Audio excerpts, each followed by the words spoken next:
Selamat siang pemirsa, Sumatera Utara hari ini kembali hadir menjumpai Anda edisi Sabtu siang 18 Maret 2023.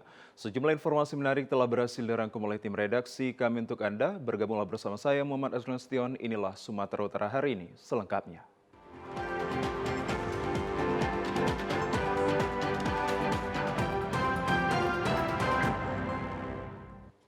Pemirsa, di informasi yang pertama, Satuan Reserse Narkoba Polrestabes Medan berhasil menggagalkan peredaran narkoba jenis sabu-sabu seberat 68 kg. Narkotika ini berasal dari Malaysia ataupun jaringan internasional, serta petugas mengamankan dua pelaku berinisial DP dan D. Aksi pengungkapan narkotika ini pun sempat direkam petugas Satres Narkoba Polrestabes Medan. Dalam rekaman terlihat petugas sedang membongkar sebuah karung yang berisikan barang haram sabu-sabu yang ditemukan petugas sudah terbungkus di sebuah plastik teh berwarna hijau. Narkotika jenis sabu-sabu ini masuk melalui jalur laut Kabupaten Batubara, Sumatera Utara dan rencananya akan dibawa ke Riau serta akan diedarkan. Namun aksi mereka diketahui oleh petugas setelah mengetahui aksinya bocor, kurir ini pun langsung melarikan diri hingga ke kawasan Labuhan Batu Utara. Polisi terpaksa menabrakkan mobilnya ke mobil yang ditumpangi DP dan D, usai jarak pelaku mulai semakin jauh setelah sebelumnya terlibat aksi kejar-kejaran mulai dari Kabupaten Batubara hingga Kabupaten Labuhan Batu Utara yang jaraknya lebih dari 90 km. Ketika dihentikan, terdapat setidaknya 3 karung berisikan puluhan bungkus narkotika jenis sabu yang telah dikemas ke dalam bungkusan teh Cina yang beratnya sekitar maupun mencapai 68 kg. Kapolrestabes Medan Kombes Pol Valentino Alfa Tatareda menyebutkan bahwa 68 kg sabu yang digagalkan peredarannya ini didapatkan dari dua pelaku yang mana seseorang kini telah dalam pengejaran dan memasok narkoba dari Malaysia. Kedua pelaku diduga sudah berulang kali melakukan hal serupa dengan target pengiriman berbeda-beda sesuai dengan permintaan sang bandar. Polisi kini tengah memburu pengendali, bandar, serta calon penerima narkoba yang dibawa kedua pelaku. Narkoba ini dibawa oleh dua pelaku dan rencananya akan diedarkan di Provinsi Riau. Kami sedang dalami, yang jelas ini untuk barang bukti ini kita duga tetap dari luar, barangnya dari Malaysia. Ini untuk TKP penangkapannya sendiri diduga barangnya akan dikirim ke Riau. Jadi perjalanan kita tangkap di Labuan Batu Utara, di Labura. Dan ini tentunya hasil pengembangan juga dari kasus-kasus yang sudah ada sebelumnya di Polrestabes Medan. Sementara itu untuk mempertanggungjawabkannya, kedua pelaku yang sudah ditangkap kini terancam kurungan penjara lebih dari 5 tahun atau maksimal dengan hukuman mati karena dijerat dengan Undang-Undang Nomor 35 Tahun 2009 tentang narkotika. Kita beralih ke informasi lainnya pemirsa, satu ruko tempat pengisian bahan bakar minyak eceran ludes terbakar akibat percikan api rokok saat mengisi BBM. Dua remaja jadi korban kebakaran dan satu tewas saat dievakuasi ke rumah sakit. Kobaran api langsung membesar saat kejadian akibat bahan bakar minyak yang berada dalam ruko Depot Pertamini, Jalan Raya Kelupang, Hamparan Perak terbakar. Akibat peristiwa ini, satu orang korban bernama Dayan meninggal dunia dan satu korban lainnya Fikri mengalami luka serius dan sedang dalam perawatan di rumah sakit. Kronologi kejadian diawali oleh kedua korban yang sedang melakukan pengisian bahan bakar minyak ke sepeda motornya yang diduga sambil merokok dan bermain handphone. Akibatnya percikan api rokok menyambar BBM menimbulkan kebakaran dan kedua korban turut terbakar. Kejadian kebakaran ini juga membuat 2 unit sepeda motor dan 2 rumah toko ludes terbakar. Salah satu warga Niko mengatakan bahwa awalnya ada main handphone dan ada yang mengisi BBM sambil merokok sehingga apinya menyambar BBM yang sedang diisi ke sepeda motor. Ada yang isi minyak, rokok gitu. Oh ya, jadi berapa orang ini? Saya 2 orang. Jadi apinya kayak mana bang? Apinya yang keluar. Keluar ya? Itu ya minyak semua. Ya semua ya? Bahkan itu minyak semua. Belum Andalas. Sementara itu, Kanit Reskrim Polsek Hamparan Perak AKP HD Simajuntak mengakui kebenaran kebakaran yang mengakibatkan 1 korban jiwa dan 1 sedang dirawat di rumah sakit. Diduga terjadinya kebakaran akibat percikan api rokok dan lokasi sudah dipasang garis polis lain. Pihak Polsek langsung melapor ke Lafor Polda Sumut dan saat ini lokasi kebakaran sedang dalam proses penyelidikan.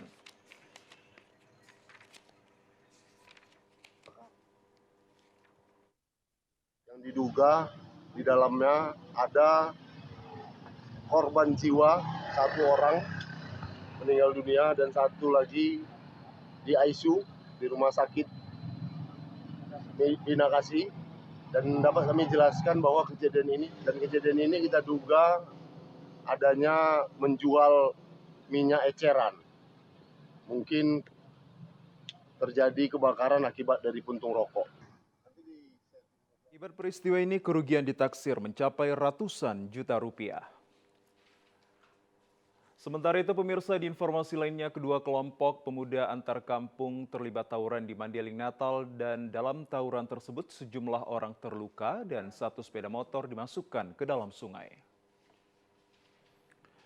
Sekelompok remaja yang terlibat tawuran ini beramai-ramai membuang sepeda motor milik lawan mereka ke dalam sungai Batanggadis sesaat setelah usai pertandingan sepak bola antar kampung di Desa Parbangunan, Kecamatan Penyabungan, Kabupaten Mandailing Natal, Jumat sore kemarin. Keributan ini pecah setelah 2 kelompok supporter sepak bola saling serang dan lakukan pelemparan batu, bahkan keributan berlangsung hingga malam hari. Keributan antar kelompok remaja ini dipicu karena salah satu kelompok tidak terima tim kesayangannya kalah. Kelompok remaja yang terlibat tawuran adalah kelompok pemuda Desa Purbabaru, Lembah Sorik Merapi, dan Desa Parbangunan Penyabungan. Aksi tawuran yang dilakukan di jalan raya membuat beberapa orang warga melintas menjadi korban lemparan batu. 3 unit sepeda motor juga turut dirusak dalam keributan tersebut. Lapangan bola kami tadi datang untuk merusuh itu, cuman itu yang kejadiannya. Nah, jadi ini yang rusuh ini kampung mana ini, Bang? Kampung Purba sama Ekodang. Purba sama Ekodang.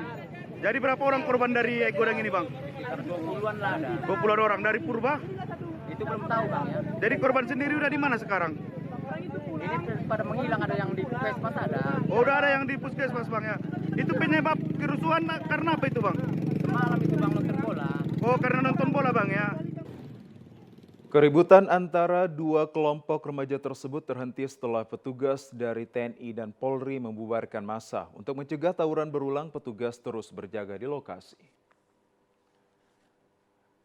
Di Kota Pematang Siantar, pemirsa, aksi pencurian sepeda motor yang diparkirkan pemiliknya saat melaksanakan ibadah sholat Isya di halaman Masjid Raya Kota Pematang Siantar terekam kamera pengintai CCTV. Dalam rekaman CCTV milik masjid yang terpasang di setiap sudut luar ruangan, terlihat pelaku yang melakukan aksinya seorang diri berhasil membobol kunci kontak sepeda motor milik dari salah seorang jamaah yang sedang melaksanakan ibadah sholat Isya. Pelaku dengan ciri-ciri mengenakan jaket berwarna kuning lengkap dengan penutup kepala ini melakukan aksinya membobol kunci kontak sepeda motor salah seorang jamaah ini diduga menggunakan kunci letter T. Dari pengakuan warga sekitar masjid, sebelum melakukan aksinya, pelaku sempat terlihat berjalan mondar-mandir ke arah kamar mandi masjid.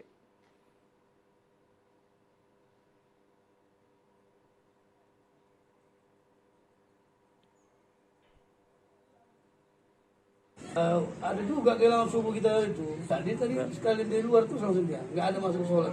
Ke kamar mandi sebentar, keluar lagi, baru dikerjakan ini. Ada CCTV kan ada itu. Sendiri datang dia. Cuman dia pakai ini nggak pakai sweater ya. Apa ya? Apa namanya? Topi. Nah, itu nggak nampak jadi yang suasana bisa tetap buka dia. Cuman yang kecil ini nggak ada apanya. Kita aja lah orang banyak orang lewat. Dari aksi pencurian ini, pemilik sepeda motor telah melaporkan peristiwa tersebut ke pihak kepolisian dan berharap pelaku dapat segera ditangkap. Sementara pihak Masjid Raya Pematang Siantar menghimbau kepada setiap jamaah yang akan melaksanakan ibadah sholat agar lebih berhati-hati dan selalu menggunakan kunci ganda saat memarkirkan sepeda motor.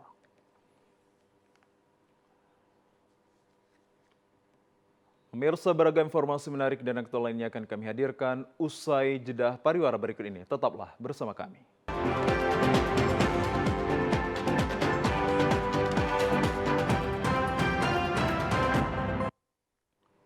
Pemirsa, Anda kembali menyaksikan program Sumatera Utara hari ini. Gubernur Sumatera Utara Edi Rahmayadi mengisahkan dia dan ibunya pernah duduk di taman depan rumah dinas Gubernur Sumatera Utara yang dulunya Taman Hutan Kota Medan. Dengan beralaskan tikar, saat itu ibunya membawa Edi Rahmayadi kecil ke taman tersebut menggunakan becak untuk santap siang. Kisah tersebut diungkap Edi Rahmayadi saat grand launching buku berjudul Edi Rahmayadi Sumut Bermartabat dan Pesan Inspirasi di Aula Tengku Rizal Nurdin kemarin. Edi menyampaikan dirinya teringat kisah tersebut usai mendengar pesan-pesan dari ibunda tercinta agar menjadi pemimpin yang amanah. Edi mengaku dulu dirinya pernah dibawa ibunya naik becak ke taman di depan rumah dinas Gubernur Sumatera Utara di Jalan Sudirman, Medan. Ketika itu ibunya bertanya, "Itu rumah siapa ya? Besar kali. Siapa yang tinggal di situ?" Dan sekarang ternyata anaknya yang tinggal di rumah dinas tersebut. Edi Rahmayadi mengakui dia tidak ada apa-apanya tanpa orang tua yang luar biasa. Dia juga menceritakan semasa SMP dan SMA pernah menjadi pengantar kue buatan ibunya untuk dijual ke toko-toko sekitar Medan. Sekarang diberi amanah oleh Allah Subhanahu wa Ta'ala untuk menjadi pemimpin Sumut, karena itu dirinya bertekad untuk mensejahterakan rakyat Sumut. Buku Edi Rahmayadi, Sumut Bermartabat dan Pesan Inspirasi ini merupakan karangan Profesor Jainal Arifin Zakaria, terinspirasi dari karakter Edi Rahmayadi yang bekerja karena Allah Subhanahu wa Ta'ala dan kisah hidupnya yang luar biasa. Menurut Jainal Arifin Zakaria, sebagai pengarang di buku ini bertebaran kata-kata yang positif yang puncaknya adalah Al-Quran. Buku ini ditulis dengan semangat Edi Rahmayadi yang bekerja lillahi ta'ala. Buku ini juga merupakan hadiah dari penulis di ulang tahun Edi Rahmayadi ke-62 tahun. Dia berharap buku ini bisa menjadi motivasi kepada generasi saat ini untuk mengejar mimpi-mimpinya seperti Edi Rahmayadi.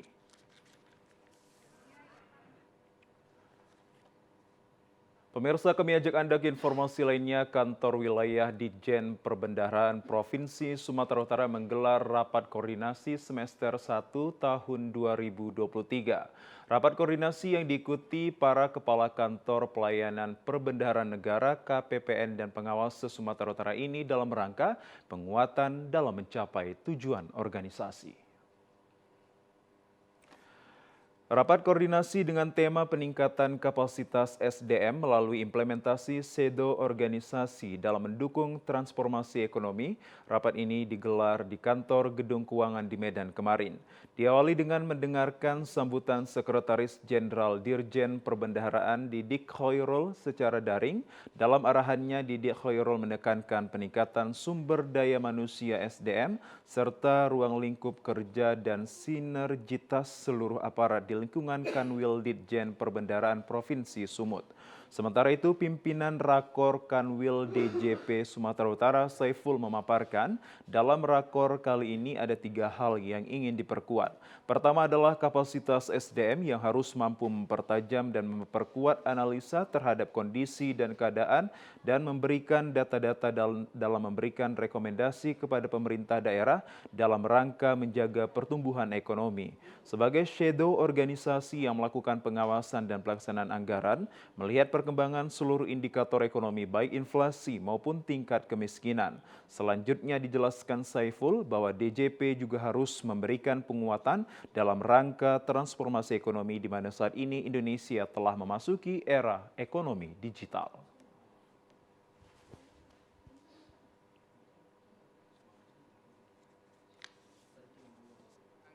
Membangun semua proses tadi, tentu governance-nya juga harus terjaga gitu. Nah, di dalam konteks governance ini yang menjadi kunci utamanya itu adalah integritas. Nah, integritas di Kementerian Keuangan itu harga mati ya, dan itu menjadi value kita. Nah, di Sumatera Utara sendiri hampir semua satuan kerja itu sudah memperoleh predikat WBK. Nah, Kanwil sendiri tahun ini akan melaksanakan itu. Nah, di dalam mendukung implementasi menuju ZIWBK ini kita perlu penyemangat gitu, yang menandakan upaya kita membangun itu dengan baik, ya, walaupun tingkat integritas kita juga sudah baik gitu.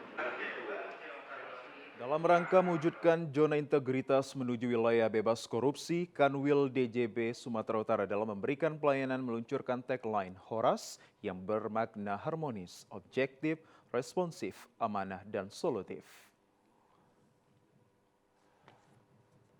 Ya pemirsa, jaksa sebagai pengacara negara pada bidang perdata dan tata usaha negara Datun hadir di tengah kantor pemerintah Serdang Bedagai guna memberikan pelayanan hukum serta pendampingan hukum bagi masyarakat dan OPD di lingkungan pemerintah Kabupaten Sergai. Dalam penyampaian fungsi jaksa khususnya di bidang perdata dan tata usaha negara, selain itu jaksa juga turut dalam membantu pembangunan dan mendukung program kerja pemerintah Sergai dalam bidang pendampingan hukum, sehingga dalam pelaksanaan tidak ada pelanggaran yang bertentangan dengan hukum. Hal tersebut disampaikan Kajari Sergai Muhammad Amin di sela kegiatan dalam penyampaian jaksa sebagai pengacara negara dalam penyelesaian perkara perdata dan tata usaha negara di kantor Bupati Serdang Bedagai kemarin.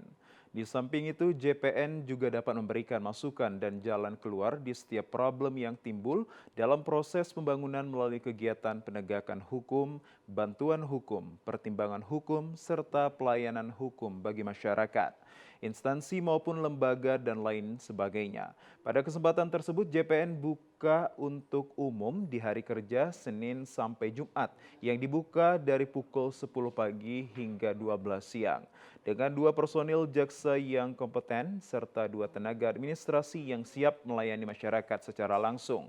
Selain itu, JPN juga telah meluncurkan Halo JPN yang dapat diakses melalui Android dengan akses melalui barcode yang telah ditentukan. Masyarakat umum dimudahkan untuk mendapatkan pelayanan hukum dimanapun, kapanpun dalam mencari solusi di setiap persoalan hukum yang dihadapi secara gratis.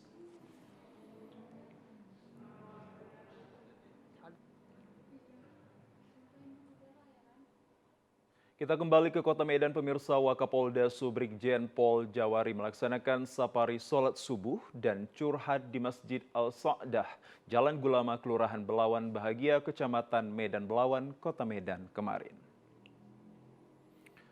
Dalam melaksanakan safari subuh dan curhat dengan para jemaah Masjid Al-Sa'dah Belawan ini, Wakapolda didampingi Kasat Binmas, Kasat Brimob, dan PJU Poldasu serta Kapolres Pelabuhan Belawan AKBP Yosua Tampu Bolon. Kegiatan safari subuh Wakapolda Sumatera Utara Brigjen Pol Jawari ini disampaikan Kapolres Pelabuhan Belawan AKBP Yosua Tampu Bolon yang didampingi Ketua BKM Al-Sa'dah Haji Patah Yasin dan sejumlah pengurus lainnya. Selesai sholat subuh berjamaah digelar tausiah yang disampaikan Al-Ustadz Haji Julkifli menerangkan tentang kenyamanan dan keamanan bagi warga di Kelurahan Belawan Bahagia ini, bahwa setiap orang yang sedang melaksanakan ibadah perlu kenyamanan dan keamanan seperti di kelurahan ini. Masyarakatnya sudah tidak nyaman dan aman lagi saat melakukan aktivitas. Dalam sambutannya, Wakapolda Sumatera Utara Brigjen Pol Jawari meminta kepada masyarakat untuk memberikan informasi langsung kepada Wakapoldasu dan disambut baik dari para jemaah sholat subuh dan langsung menyampaikan kondisi keadaan kampungnya yang akhir-akhir ini marak peredaran sabu-sabu dan permainan segala jenis judi. Menanggapi hal tersebut, Wakapoldasu langsung memerintahkan Kapolres Pelabuhan Belawan AKBP Yosua Tampu Bolon untuk segera membersihkan segala macam perbuatan maksiat yang ada di wilayah hukum Polres Pelabuhan Belawan. Menyikapi perintah Wakapoldasu Brigjen Pol Jawari, Kapolres Pelabuhan Belawan Yosua Tampu Bolon beserta jajarannya segera menindak pelaku peredaran narkoba, permainan segala jenis perjudian, dan pelaku begal dan pencurian di wilayah hukum tersebut. Selain itu, Kapolres Pelabuhan Belawan juga akan menindak tegas pedagang kembang api yang menjual mercon.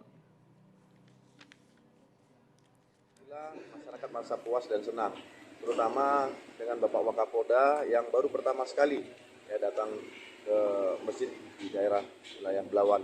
Harapannya tentunya dalam kunjungan Bapak Wakapolda ini masyarakat nantinya akan bisa membantu untuk bagaimana menciptakan keamanan dan kondusifan, apalagi menjelang bulan suci Ramadan.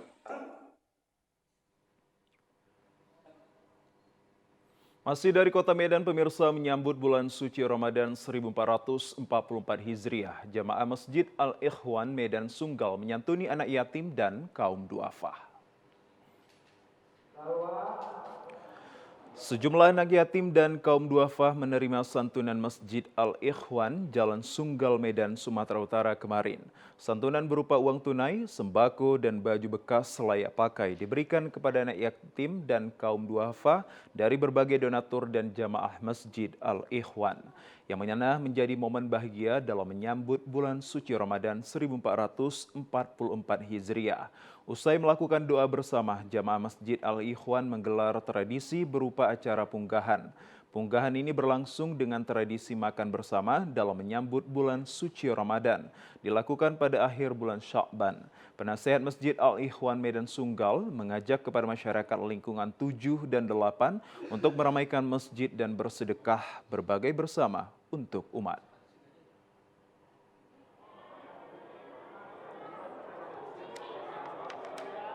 Masjid Al-Ikhwan mengadakan punggahan di Masjid Al-Ikhwan ini, yaitu di dalam rangka menyambut bulan suci Ramadan, bahwa sudah diambang pintu bahwa kami masyarakat lingkungan 7 dan 8 mengadakan yaitu punggahan makan bersama dan juga sekaligus memberikan santunan kepada anak-anak yatim dan du'afa di sekitar Masjid Al-Ikhwan lingkungan 7 dan 8. Pelaksanaan punggahan ini menjadi momen umat muslim untuk berkumpul bersama keluarga dan kerabat, saling bermanfaat dan juga doa bersama. Nah pemirsa, pernak-pernik ramai mulai dipesan. Akan kami hadirkan informasinya sesaat lagi.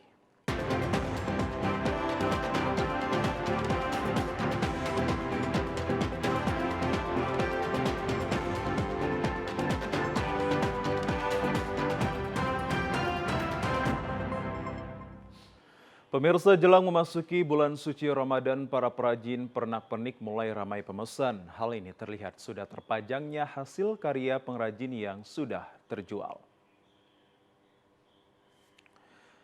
Inilah lokasi perajin pernak-pernik yang berada di Jalan Adi Sucipto, Kecamatan Medan Polonia. Para perajin sudah mulai sibuk mempersiapkan pesanan pernak-pernik jelang bulan suci Ramadan. Jenis pernak-pernik yang ditawarkan di tempat ini bervariatif, mulai dari hiasan ketupat baik berukuran besar dan kecil, kubah masjid bulan bintang, serta beduk berukuran besar sudah tersedia di lokasi ini. Begitu juga harga yang ditawarkan beragam, mulai dari Rp5.000 hingga jutaan rupiah. Untuk proses pengerjaan pernak-pernik ini, awalnya pengrajin terlebih dahulu memotong dan membentuk gabus menyerupai ketupat kemudian dicat. Sedangkan untuk membuat beduk dan kubah masjid berbahan dasar styrofoam, awalnya dipotong menggunakan besi panas yang kemudian dibentuk dan dicat. Munawir Hamdani selaku pengusaha tempat pernak-pernik mengatakan untuk awal Ramadan jumlah pembeli di tempatnya mengalami kenaikan. Terlihat pemesanan dari luar kota pun dan juga luar kota Medan. Munawir menyebutkan perajin sudah mulai produksi 1 bulan sebelum Ramadan.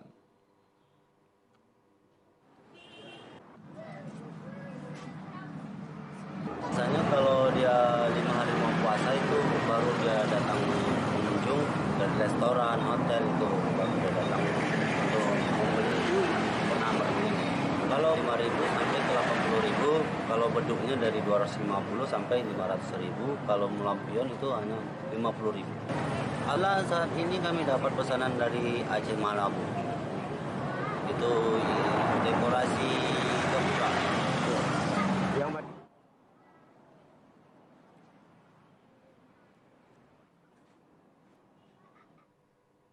Ya pemirsa, usaha mikro kecil menengah UMKM Belacan yang berada di Desa Kuala Gebang, Kecamatan Gebang, Kabupaten Langkat sudah mulai berjalan sejak 10 tahun yang lalu. Usaha rumahan yang memperkerjakan masyarakat sekitar ini sudah mulai ekspor belacan ke negeri jiran tetangga Malaysia dan juga Singapura. Sesuai dengan asalnya, belacan merupakan salah satu buah tangan khas dari Pulau Belitung yang sudah ada sejak tahun 1805 silam. Olahan fermentasi hasil laut yang memiliki aroma dan cita rasa unik ini merupakan produk industri rumahan yang sangat menjanjikan.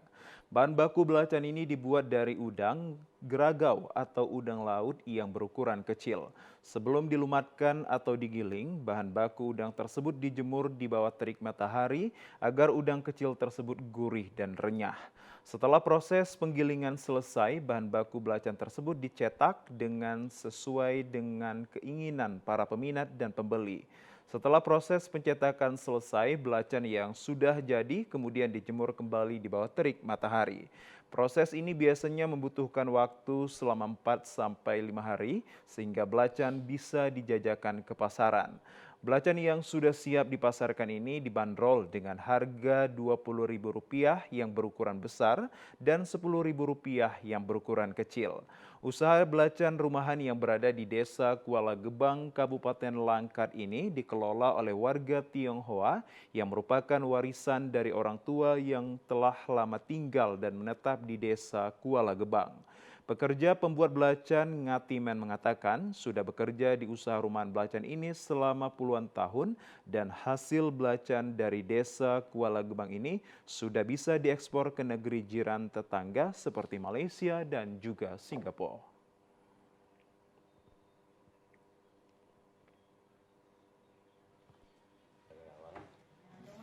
Seperti itulah dicampur garam kan, nah itu dijemur, udah jemur dikumpul dimasuk gilingan, digiling di situ kan, masukkan goni, kan lagi jemur, nah, sekali lagi digiling lagi baru jadilah ini dia cetakan, nah, jadilah terasi. Nggak tentu juga, kadang ada sampai 5 hari, 6 hari. Ini orang ini pasarannya ya sampai kemana lah udah. Sampai ke luar negeri juga? Sampai ke mana? Surabaya. Malaysia. Nah, Malaysia, Surabaya. Kini usaha rumahan pembuatan belacan ini sudah mampu menampung warga sekitar yang tidak memiliki pekerjaan dan mampu mengurangi tingkat pengangguran khususnya di daerah pedesaan. Pemirsa, kami ajak Anda ke informasi lainnya. Persatuan Wartawan Indonesia PWI Kota Binjai kemarin siang menggelar pelatihan jurnalistik kepada siswa menengah pertama Negeri 14. Pelatihan ini sekaligus memberikan pengenalan terhadap wartawan dan cara penulisan berita baik di media cetak, elektronik, dan juga media online. Sesuai dengan kurikulum pendidikan bahwa pembelajaran jurnalistik masuk dalam kategori mata pelajaran bahasa Indonesia yang dimulai dari SD, SMP, dan SMA sederajat. Kurikulum ini masuk ke dalam pelajaran ekstrakurikuler yakni kompetensi inti guna kelulusan para peserta didik. Menanggapi kurikulum tersebut, PWI Kota Binjai merasa ikut bertanggung jawab dalam hal mengenalkan dan memberikan pemahaman terkait jurnalistik kepada seluruh siswa yang ada di Kota Binjai. Ditambah lagi dengan maraknya segelintir oknum yang mengatasnamakan jurnalis, kerap menyalahgunakan profesi sebagai kepentingan pribadi semata. Dengan perkembangan teknologi yang canggih saat ini, tentunya para siswa dan masyarakat umum harus mengetahui mana yang dikatakan produk jurnalistik dan media sosial. Sekretaris PWI Kota Binjai, Wardika Ariandi mengatakan bahwa pelatihan jurnalistik ini bertujuan untuk mengenalkan jurnalistik dasar dan membangun serta mengembangkan kemampuan literasi bagi para peserta didik demi kegiatan yang lebih positif. PWI Kota Binjai tingkat SMP yang kita laksanakan di 5 sekolah dengan pelaksanaan waktu pelaksanaannya itu 5 hari berturut-turut.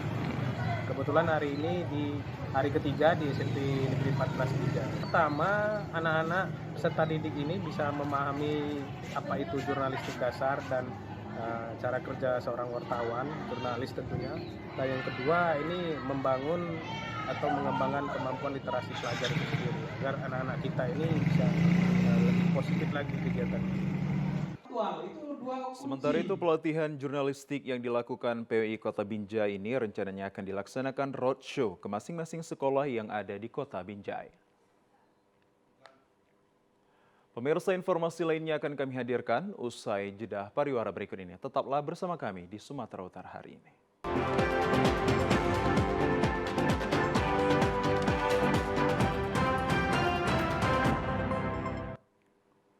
Ya, pemirsa, berikut kita simak informasi lintas Andalas untuk Anda.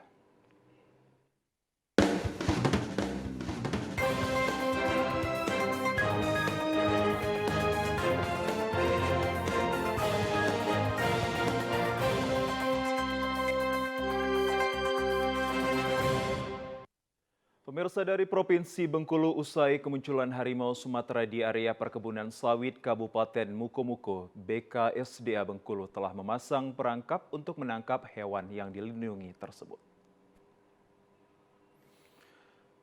Kemunculan harimau Sumatera ini terekam kamera trap milik PT Sipef Biodiversity Indonesia dengan kondisi cedera kaki diduga akibat terkena jerat pemburu. Satwa yang dilindungi ini berkeliaran hingga ke area perkebunan PT Agromuko Sungai Kiang Estate yang berjarak sekitar 300 meter dari pemukiman warga. BKSDA Bengkulu telah menurunkan tim serta memasang satu perangkap untuk menangkap harimau. Masyarakat diimbau untuk segera melapor jika kembali melihat kemunculan harimau. Lihat dari videonya, memang harimau itu ada sakit, diperkirakan sakit. Memang dari kakinya diduga kena jerat, terus sedikit kurus. Makanya kita akan mencoba untuk mengevakuasi harimau tersebut. Diperkirakan masih ada harimau lainnya. Diketahui harimau Sumatera kerap terlihat di wilayah Ipu, namun belum memakan korban baik manusia ataupun hewan. Lucia Mayasari, TVRI Bengkulu melaporkan. Kita bergeser ke informasi lainnya, pemirsa. Tahapan pencocokan dan penelitian atau coklit yang dilaksanakan KPU Seluma telah mencapai 100%. Selanjutnya KPU segera melakukan pleno daftar pemilih. Sesuai tahapan sejak tahun 2022, KPU turun langsung ke masyarakat guna melakukan pendataan berupa verifikasi keanggotaan partai politik, verifikasi dukungan bakal calon anggota DPD, hingga pencocokan dan penelitian data pemilih. Saat ini yang sedang diselesaikan KPU adalah proses coklit dan telah mencapai 100%. Komisioner KPU Seluma Mariono mengatakan pihaknya melakukan pemeriksaan data pemilih dari tingkat Pantarlih dan PPS untuk mengetahui adanya kemungkinan data pemilih ganda. Selanjutnya, setelah seluruh tahapan selesai dilakukan, pada akhir Maret ini KPU akan menetapkan data pemilih melalui proses pleno. Jadi kawan-kawan sekarang menganalisa kegandaan, potensi kegandaan. Potensi untuk kegandaan ada, makanya kawan-kawan sekarang masih menyusun, artinya menyiapkan dokumen-dokumen yang dikategorikan ganda. KPU menyatakan akan mencermati seluruh data penduduk berdasarkan hasil pencocokan dan penelitian, sehingga tidak ada data ganda ataupun warga yang tidak terdata sebagai pemilih. Kontributor Seluma Tim Liputan TVRI Bengkulu melaporkan. Pemirsa, tenaga honorer 2023 khususnya tenaga kesehatan dan guru segera persiapkan diri. Pasalnya pemerintah memberikan sinyal terkait formasi yang akan diberikan para tenaga honorer 2023 atau non-ASN.